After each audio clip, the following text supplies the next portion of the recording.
mau cerita udah lama lah. Kenapa emang? Nggak apa-apa, biasa Emang di aja. rumahnya ada apaan? Maksudnya mistisnya tuh ngeganggu Kang Sule atau emang Enggak, lah gitu aja lah sama kayak orang-orang. Hah, gimana sama kayak orang-orang atuh? Ya ada tuh di podcastnya, terus saya cerita lagi nih. Iya nggak apa-apa dikit Ya. atuh.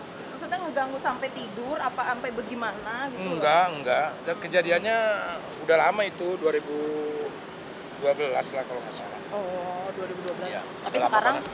Baru cerita aja. tapi ngeganggu ke keluarga dan lain-lain juga nggak? Enggak, alhamdulillah enggak. Hmm. Alhamdulillah enggak. Cuma ya mungkin kadang judulnya itu yang bikin orang tuh jadi serem gitu. Kesannya disantet atau apapun. Itu mah kejadian-kejadian hal biasa lah. Kita ambil positifnya aja lah. Tapi nggak ada, maksudnya ada orang yang nggak suka langsung nggak ada. Ya kalau orang yang nggak suka mah pasti ada lah. Gimana Ya. masa iya nggak ada? Tapi kan namanya orang kalau misalnya, maksudnya tahu nggak sih kayak tuh orang Enggak. Saya nggak pernah mau tahu tentang hal itu, apapun itu. Karena itu kan kata orang. Kalau orang dikerjain ya itu kata orang kan gitu. Kita juga nggak tahu yang pastinya seperti apa. Cuma kalau orang niatmu ngerjainnya kayak seperti itu ya kita terima dengan ikhlas aja lah. Karena kan kita tidak akan bisa memaksakan orang untuk baik sama kita semuanya. Tapi alhamdulillah lah sekarang udah nggak ada. Mas, terima kasih Mas. Udah aman lah. Satu Suro ini gimana Mas? Hah? Terkait malam satu Suro kan Mas? Ada perayaan khusus ya? Nggak ada. Nggak ada ya. Kalau menyikapinya itu gimana kan? Biasanya kan dikenal malamnya mistis gitu ya? Ikhlas aja sih kalau kayak gitu mah. Kalau mistis itu kan satu suro kan sering ada juga kan. Maksudnya ya biasa aja. Mungkin kalau orang-orang yang tertentu yang mendalami hal-hal mistis yang kayak seperti itu ya mungkin mereka melakukan ritual-ritual gitu. Kalau kayak kita kan enggak.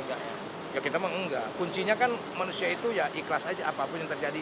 Tapi ini mungkin perlu kita perhatikan juga karena banyak juga oknum-oknum yang nggak jelas yang membuat sugesti sehingga oh ini harus diobatin ini harus diobatin ini harus bla bla bla gitu sehingga mengeluarkan nominal itu ya harus hati-hati lah.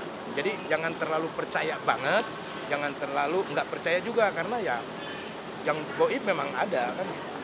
Kalau mempercayai hal gitu tuh seperti harus di bawah kulit di atas daging lah, cukup segitu. Jadi banyak juga korban-korban oknum-oknum yang tersuges gitu ya.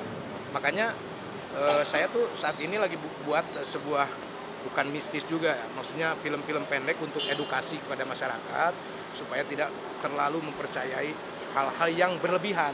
Kalau percaya sama yang goib boleh, tapi kalau untuk berlebihan sekali ya itu tidak bagus. Tapi Ya. Kang Sule percaya nggak sih soal kayak hal mistis itu dikaitkan dengan mencari pasangan gitu? Percaya nggak? Hal mistis mencari pasangan ada orang yang kayak seperti itu, tapi kalau aku sih nggak percaya sih. Itu dibalikin ke dalam diri kita sendiri sih. Makanya tadi saya bilang banyak oknum-oknum yang ibaratnya memanfaatkan momen hal seperti ini, mensuges kepada semua orang bahwa ada bisa mencari jodoh atau apapun. Ya mungkin itu orang tertentu yang bisa ya oke-oke aja. Cuman kalau untuk bagi pribadi saya ya buat apa? Hal-hal kayak seperti itu. Hidup itu ya jalanin aja lurus, nggak perlu kita ngoyo, nggak perlu kita misalkan kita nggak dapat jodoh ya kita kembali ke dalam diri kita. Kenapa kita tidak bisa dapat jodoh kan gitu? Jangan kita tanya sama orang pintar kan gitu. Kan ada oknum-oknum orang pintar yang memanfaatkan hal itu gitu. Kayak misalkan taruhlah kayak pengalaman hilang cincin, hilang kalung, nanyanya sama orang pintar. Hilang motor nanyanya sama orang pintar. Ya harusnya ke polisi ya kan gitu. Jadi itu hal-hal yang ibaratnya mungkin dari dulu memang sudah tercipta seperti itu sampai saat ini. Makanya film horor tuh sampai saat ini penontonnya bagus karena ya penasaran lah gitu. Nah makanya ya saya hari ini tuh membuat sebuah series yang nuansanya mistis, kegoib-goiban seperti itu, tapi ya edukasi untuk masyarakat lah bahwa hal itu tuh akan terjadi ketika orang tuh benar-benar butuh dengan hal itu. Tentunya pasti akan ada banyak orang yang memanfaatkan momen itu. Nah terkait yang barang hilang dan lain sebagainya tadi pernah nggak Kang Sule atau ini minta tolong atau ngelihat damkar yang Enggak, saya orang gitu? lihat teman-teman saya. Saya lihat teman-teman saya. Kalau saya cuma geleng-geleng kepala, ngapain harus nanya-nanya kayak seperti itu kan gitu. Nggak, tapi ini misalnya minta tolong ngelepasin cincin ke damkar gitu pernah nggak? Ngelepasin cincin kemana?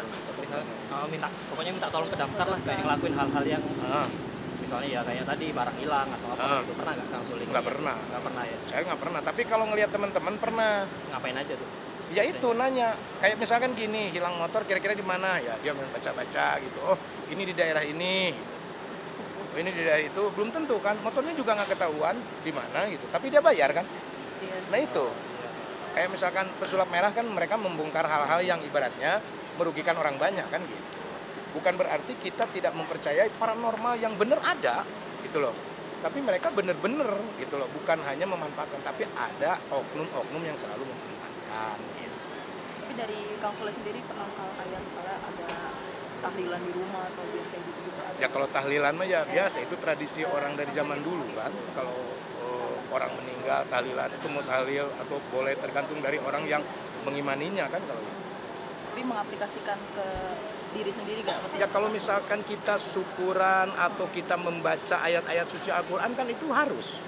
Kan itu harus untuk relaksasi kita juga, untuk menjauhkan dari semua hal-hal yang tidak kita inginkan gitu. Ya itu tidak masalah, itu bagus lah untuk rumah lagi. Ya alhamdulillah saya juga dengan adanya pengajian-pengajian di rumah selalu di rutin, itu tawasul, itu ya alhamdulillah sekarang sudah tidak ada hal-hal yang seperti itu. Jadi kita sudah tidak terhalang dengan ayat-ayat suci Al-Quran. Ya, Ya. oke, terima kasih ya.